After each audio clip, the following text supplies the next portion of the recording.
Hello everyone, Rabbi Rosen here. I hope all is well with you. And as always, I'm delighted to have an opportunity to share a thought with you before Shabbat. Not a week goes by when someone doesn't say something to me along the lines of, I'm a good person, I just don't believe in God. And I'm not sure what they're expecting as a response to that. It's not an opportunity for me to respond with theological rationalizations, because I always think of what Rabbi Neil Gilman of blessed memory used to say in those moments. He would say, I'm sure you're a very good person, and tell me about the God you don't believe in, opening up the door to the possibility that the God this person doesn't believe in is the God that he himself doesn't believe in either.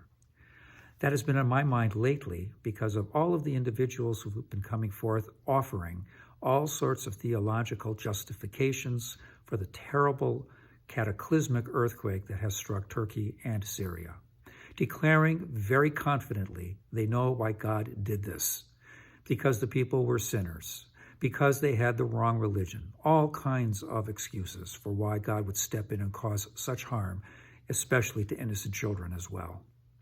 I don't believe it. It's not the God I believe in. And I think that we have some additional proof for that stance when it comes to the Hebrew Bible, the Tanakh as a whole. In the book of 1 Kings, chapter 19, we are told how Elijah, after acting very zealously on behalf of the God of Israel in defeating the worshipers of Baal, finds it necessary to run into the wilderness. He's fleeing for his life. And God takes this opportunity to teach Elijah a lesson.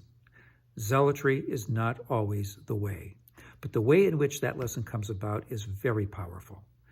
Elijah is at Mount Horeb, Mount Sinai, and God takes Elijah and a great wind passes by. And the text tells us God is not in the wind. Then there's a fire a little bit later on, and God is not in the fire. And sandwiched in the middle, it states explicitly, there was an earthquake, and crucially, God was not in the earthquake. I believe that. God is not in the destruction that took place in Syria and Turkey. God is in the tenacity of those who seek to relieve the suffering that is taking place, the relief workers who are working beyond their physical capacity to save lives, all who are there to encourage them, those of us who support them in whatever ways we can, monetarily and in other ways, all of us who are in the process of trying to promote healing and to help rebuild a terribly distraught and destroyed set of communities. That's where God is, in the inclination to touch, to help, and to heal. It is good to have some humility whenever we are faced with the possibility of making grand declarations on behalf of the divine. Even more so, it is good to have a sense of the kind of God we do believe in. God is not in the earthquake. God is in those who help people cope with and recover from the earthquake.